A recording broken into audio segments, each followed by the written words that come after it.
मित्र हो, आपण शीतल खाडे या चॅनलवरून आजवर अनेक माहितीपूर्ण व्हिडिओ पाहिले असून लाईक, शेअर आणि प्रतिक्रिया लिहून माझा उत्साह वाढवला आहे. यासाठी मी आपला मनापासून आभारी आहे. जर यापूर्वी या चॅनलला एकदा सबस्क्राईब केले असल्यास ठीक आहे, पण जर आपण एकदाही सबस्क्राईब केले नसल्यास कृपया केवळ एकदा सबस्क्राईब करावे ही नम्र विनंती आहे. आज सोमवार दिनांक 1 ऑगस्ट 2022. आज लोकशाहीर साहित्यरत्न अण्णाभाऊ साठे यांची 102वी जयंती. 102व्या जयंतीनिमित्त त्यांच्या सत्यशोधक क्रांतिकारी विचार आणि कार्यास विनम्र अभिवादन, कोटी कोटी नमन. अण्णांचा जन्म दिनांक 1 ऑगस्ट 1920 रोजी सांगली जिल्ह्यातील वाळवा तालुक्यात वाटे गावात झाला. त्यांच्या आईचे नाव वालुबाई, वडिलांचे नाव भाऊराव शिदोजी साठे. अण्णांचे प्राथमिक शिक्षण केवळ 1.5 दिवसांचे झाले. त्यांच्या जीवनसाथीचे नाव कोंडाबाई आणि जयवंता. त्यांच्या मुलांची नावे मधुकर, शांता आणि शकुंतला.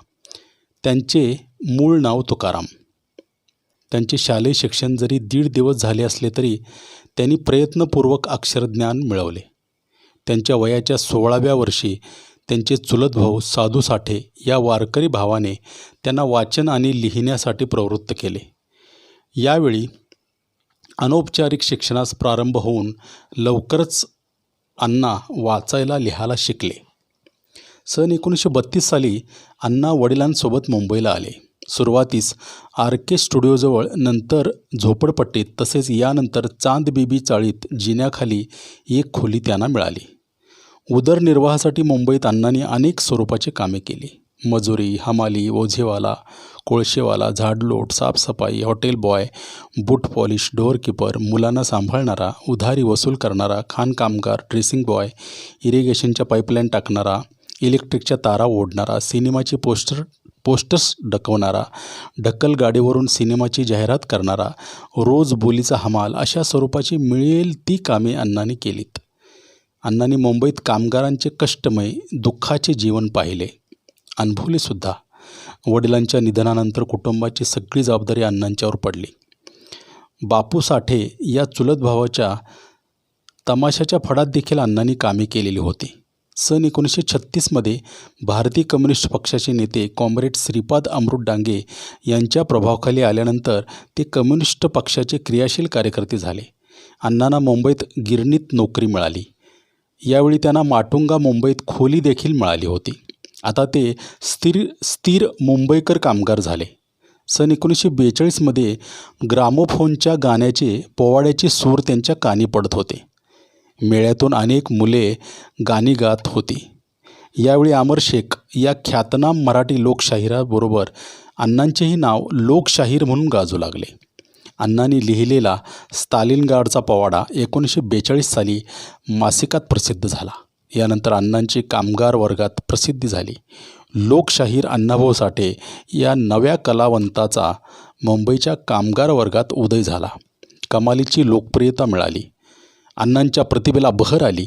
सन 1944 साली शाहीर अमर शेख व गवाणकर यांच्या मदतीने लाल बावटा कलापथक स्थापन केले. ना गवाणकर हे कोल्हापूर जिल्ह्यातील आजरा या गावचे. त्यांचा जन्म सन 1915चा. आजरा शाळेतील ज्येष्ठ स्वातंत्र्यसैनिक ना नानिवडेकर यांच्या पोवाड्याचा त्यांचा प्रभाव होता. गवाणकरांनी आजरा येथून प्राथमिक शिक्षण पूर्ण करून कोल्हापुरातून महाविद्यालयीन शिक्षण घेतले होते. येथूनच ते BA उत्तीर्ण होते. सन 1941मध्ये शाहिरी ताफ्याबरोबर मध्य प्रदेशात ते गेले आणि तेथून गावी न परतता मुंबईलाच ते राहिले. शाहीर अमर शेख यांचे गाव सोलापूर जिल्ह्यातील बार्शी. त्यांच्या आई प्रतिभाशाली कवयित्री. सन 1942च्या चले जाव क्रांतीचा प्रभाव त्यांच्यावर पडला. सोलापूरच्या पोलिसांनी एका सभेत त्यांना अटक करून पोलीस चौकीत कोठडी बंद केले होते. यावेळी पोलीस ठाण्यात त्यांचे गीत ऐकून पोलीस अधिकारी देखील भारावून गेले. या गीताने मोहित होऊन त्या पोलीस अधिकाऱ्यांनी शाहीर अमर शेख यांना सर्व आरोपातून मुक्त करून सोडून दिले. यानंतर शाहीर अमर शेख मुंबईत दाखल झाले. लोकशाहीर साहित्यरत्न अण्णाभाऊ साठे, शाहीर अमर शेख आणि गवाणकर यांनी संयुक्त महाराष्ट्राच्या चळवळीत स्वतःला झोकून दिले. अण्णांच्या शाहिरीत लावणी, छक्कड, पोवाडे, गीते, लोकनाट्य आदींचा समावेश होता. महाराष्ट्राची परंपरा या नावाने या चळवळीसाठी पोवाडा लिहिला. त्याचप्रमाणे मुंबई कुणाची या लोकनाट्याचे महाराष्ट्रभर प्रयोग केले गेले. अकलेची गोष्ट, देशभक्त घोटाळे, शेटजीचे इलेक्शन, बेकायदेशीर, पुढारी मिळाला, लोकमंत्र्यांचा दौरा ही त्यांची अन्य काही लोकनाट्य. अण्णांनी पारंपरिक तमाशाला आधुनिक लोकनाट्याचे रूप दिले. अण्णांचे देशभर दौरे झाले. समांतर साहित्य, पुरोगामी प्रगतिशील लेखकांशी अण्णांचा संपर्क झाला. इतकेच नव्हे तर हिंदी मराठी चित्रपट सृष्टीतील अनेक अभिनेते कलावंतांशी त्यांचा संपर्क आला. के. अब्बास, के. अनगल, बलराज सहानी, पृथ्वीराज कपूर, नर्गिस दत्त अशा कलाकारांशी अण्णांची मैत्री झाली. साहित्य विश्वात अण्णांनी भरीव योगदान दिले. त्यांच्या साहित्यात त्यांची कथा कादंबरीची निर्मिती ठळकपणे नजरेत भरते. अण्णांनी सन 1942 साली पहिली कथा प्रसिद्ध केली. मात्र कादंबरी प्रकाशित व्हायला 1950 साल उजाडले. त्यांनी 35 कादंबऱ्या लिहिल्या. त्यांच्या फकीरा या कादंबरीला महाराष्ट्र शासनाचा पुरस्कार मिळाला. वास्तव, आदर्श आणि स्वप्नरंजन यांचे मिश्रण त्या कादंबरीत आहे.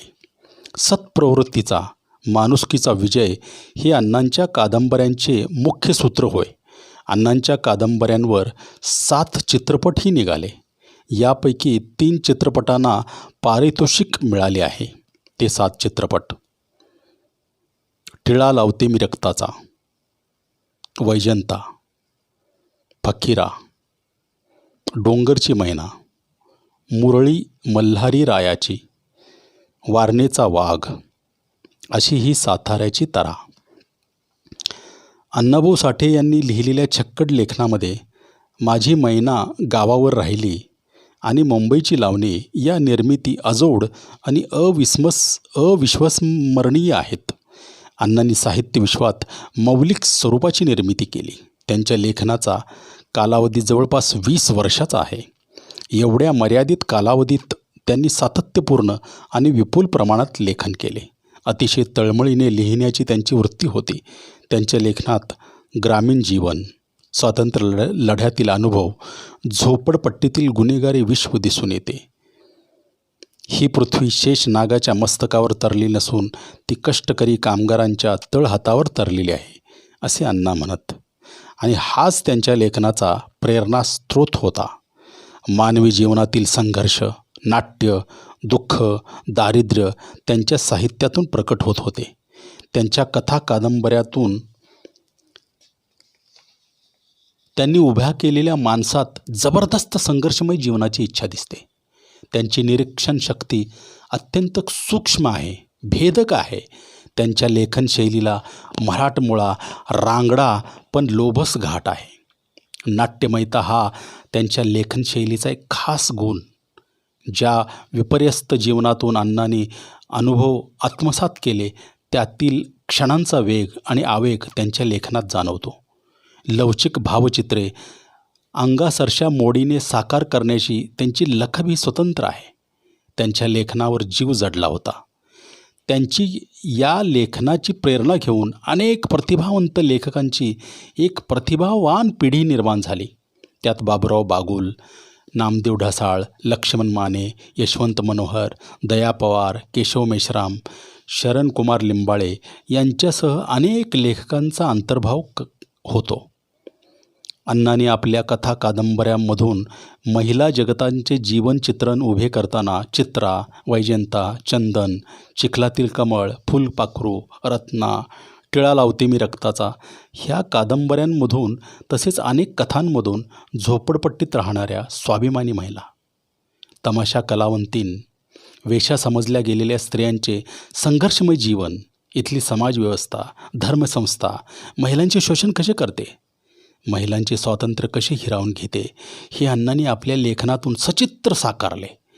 महिलांचा भावनिक कोंडमारा कसा होतो हेही दाखवून दिलेच, शिवाय ते समोर नाट्यमयरित्या आपल्या लेखनातून प्रत्यक्ष उभा केले. इतकी अण्णांच्या लेखनात ताकद होती. रशियाच्या इंडो सोव्हिएत कल्चरल सोसायटीच्या संयुक्त निमंत्रणावरून अण्णा दिनांक 12 सप्टेंबर 1961 रोजी रशियाला गेले. त्यांनी Tashkent, Leningrad, Moscow, Baku, Stalingrad इत्यादी शहरांना भेटी दिल्या. मॉस्को शहरात गेल्यानंतर मी छत्रपती शिवाजी महाराजांच्या राज्याचा मराठी माणूस आहे आणि हे मी मोठ्या अभिमानाने बोलतोय असे त्या ठिकाणी अण्णाभाऊंनी सांगितले. तेथील अनुभवांवर आधारित माझा रशियाचा प्रवास हे प्रवास वर्णन अण्णांनी लिहिले. मार्क्सवादी विचारांच्या बरोबर अण्णांनी डॉक्टर बाबासाहेब आंबेडकरांच्या विचारसरणींचा देखील पुरस्कार केला होता. वर्ग अंतांबरोबर जाती अंतांची देखील मांडणी त्यांनी आपल्या लेखनात केलेली आहे. गुलामगिरीच्या व भेदाभेदाच्या चिखलात रुतलेल्या या समाजव्यवस्थेला जागे करण्यासाठी डॉक्टर बाबासाहेब आंबेडकर यांनी प्रबोधन केले. तोच प्रबोधनाचा धागा घेऊन लोकशाहीर साहित्यरत्न अण्णाभाऊ साठे यांच्या याच विचाराचे पायीक होऊन आपल्या कवनात म्हणतात, जग बदल घालूनी घाव सांगून गेले मला भीमराव, एकजुटीच्या या रथाभोवती आरूढ होऊनी चलबा फुडती, नव महाराष्ट्रा निर्मूळ जगती करी प्रकट निजगाव. संयुक्त महाराष्ट्राच्या लढ्यात मोलाची भूमिका बजावलेले लोकशाहीर साहित्यरत्न अण्णाभाऊ साठे यांची भूमिका आपल्या कवनामधून स्पष्ट करतात.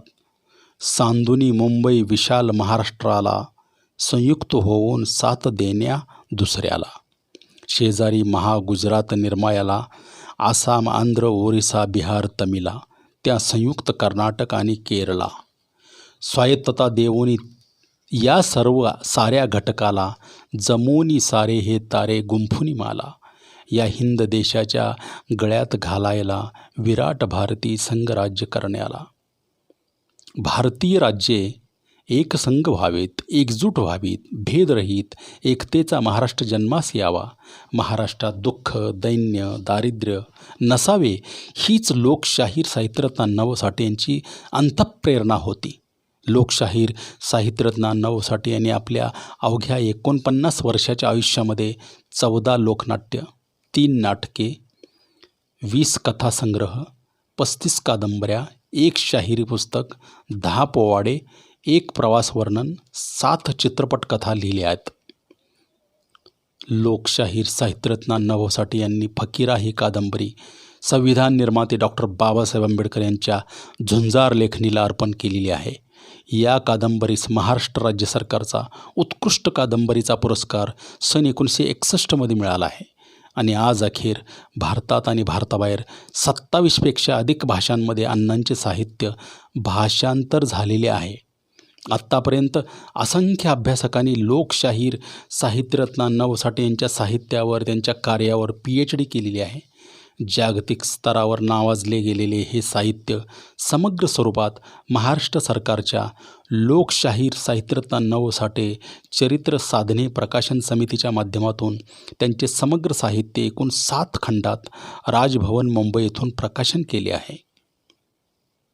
आचार्य अत्रे अण्णांच्या कथांबाबत म्हणतात, अण्णाभाऊ साठे यांच्या कथांचे एका वाक्यात वर्णन करायचे झाल्यास असे सांगता येईल की त्या जगण्यासाठी लढणाऱ्या माणसाच्या कथा आहेत. शाहीर आत्माराम पाटील अण्णांच्या शाहिरीबद्दल म्हणतात, प्रत्येक क्रांतीच्या विजा कडाडताच होणाऱ्या घनघोर मेघगडाड्यासारखे अण्णा भाऊंचे शाहिरी साहित्य आहे. हेच त्यांचे शाहिरी व्यक्तिमत्व आणि कर्तृत्व आहे. श्रीपाद अमृत डांगे म्हणतात, आमचे कवी कोण? अण्णाभाऊ साठे. शाहीर अमर शेख गवाणकर एक मुसलमान शेतकऱ्याचा मुलगा असून सुंदर भजन लिहितो, जनतेची नव्या युगाची भजन लिहितो. तर दुसरा अस्पृश्य गिरणी कामगार पिळवणुकीचे राज्य करणाऱ्यांचे वाभाडे काढणारे तमाशे सांगतो. पुष्कळांना तिच्यात वृक्ष प्रचारच दिसतो, तरी पण त्यांची कला हजारो स्त्री पुरुषांच्या मनाची पकड घेते. डॉक्टर आहा साळुंके साहेब म्हणतात, अण्णाभाऊंनी आपल्याला साहित्याद्वारे हे जे असाधारण प्रेरक कार्य केले आहे ते आजही आपल्याला अक्षरशः रोमांचित करणारे आहे. नव्या पिढीने त्याबद्दल अण्णाभाऊंच्या विषयी कृतज्ञ राहिले पाहिजे, पण त्याचबरोबर अण्णाभाऊंनी दिलेला वारसा जपून घेण्यासाठी आणि पुढे चालण्यासाठी वचनबद्धही व्हायला हवे. तेव्हा आज लोकशाहीर साहित्यरत्न अण्णाभाऊ साठे यांच्या 102व्या जयंतीनिमित्त त्यांच्या सत्यशोधक, क्रांतिकारी, साहित्यिक क्रांतिकारी विचार आणि कार्याचा वारसा पुढे चालवण्यासाठी वचनबद्ध होऊया. लोकशाहीर साहित्यरत्न अण्णाभाऊ यांच्या कार्यास विनम्र अभिवादन, कोटी कोटी नमन. धन्यवाद.